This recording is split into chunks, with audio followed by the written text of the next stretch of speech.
Prime Minister Benjamin Netanyahu of Israel defended on Sunday his government's plan to launch a renewed offensive against Hamas in parts of Gaza. But that was followed by a wave of criticism both at home and abroad. The Israeli military was preparing to expand its campaign to central Gaza as well as to Gaza City. Netanyahu told reporters this at a news conference in Jerusalem, which was met with widespread condemnation.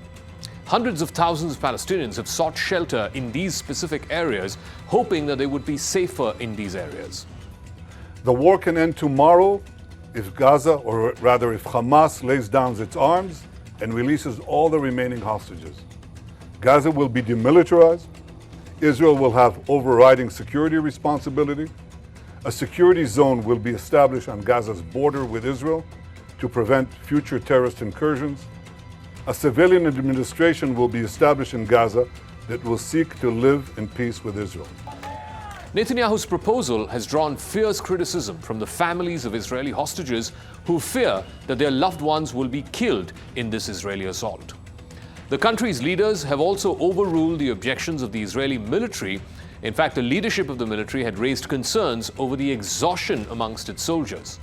Last week, Netanyahu had a rather tense 4-hour-long meeting with the Israeli army chief Eyal Zamir, who was reportedly against expanding the operations in Gaza. But Bibi decided to go ahead anyway. Given Hamas's refusal to lay down its arms, Israel, he says, has no choice but to finish the job and complete the defeat of Hamas. That was the justification put forth by Netanyahu and his cabinet when they passed the expansion move last week. On Friday, the Israeli government announced that the Security Cabinet, which is a group of senior ministers led by Netanyahu, had approved a plan for the military to prepare to take control of the entire Gaza city. Those preparations could take weeks or even months, potentially leaving open the possibility of a long drawn-out war, which could further bog down Israel's army. The unofficial deadline for people to leave Gaza City is the 7th of October, exactly 2 years to the day since Hamas carried out a deadly terror attack on Israel. But the decision quickly spurred anger abroad, where Israel is increasingly getting blamed for the dire humanitarian crisis in Gaza. Aid agencies and European countries have blamed Israeli restrictions on lack of humanitarian aid finding its way into Gaza. Netanyahu's government says that more than 2 million tons of aid have already been given to Gaza, but Hamas is cornering a large proportion of that aid only to resell it at much higher prices.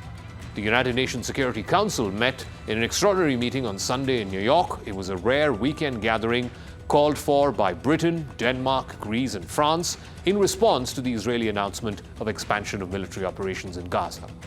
The Council has called for Hamas to disarm, for more humanitarian aid to enter Gaza, and for the Palestinian Authority, which currently administers parts of the West Bank, to have a role in a future government in Gaza.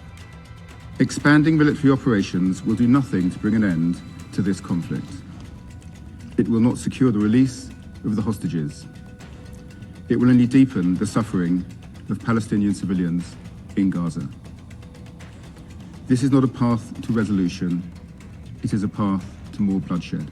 But Netanyahu has firmly rejected the idea of handing over the governance of Gaza to either Hamas or to the Palestinian Authority. He's told a group of Indian journalists last week that Gaza will instead be turned over to an international body which consists of Americans, Europeans, and Arabs, while Israel maintains perimeter security around the Gaza Strip. Israel's Security Cabinet back on Friday laid out 5 principles for ending the war. The most important of these principles are the complete destruction and demilitarization of Hamas and the return of the remaining hostages. Israel believes there are still 20 hostages who are still alive after they were kidnapped after October 7, 2023.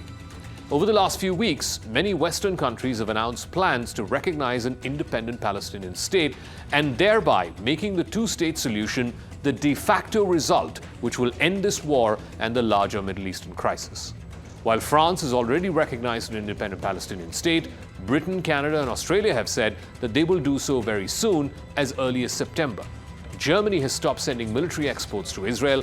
All of this was expected to bring pressure to bear on Netanyahu's government, but that has not come to pass. The war has continued almost unabated for close to 2 years now, killing more than 60,000 people in Gaza, according to local health officials. Hamas triggered the fighting on the 7th of October 2023 with a massive attack that killed about 1,200 Israelis and saw about 250 Israelis being taken hostage back to Gaza. About 200 of those hostages have now been returned, either dead or alive.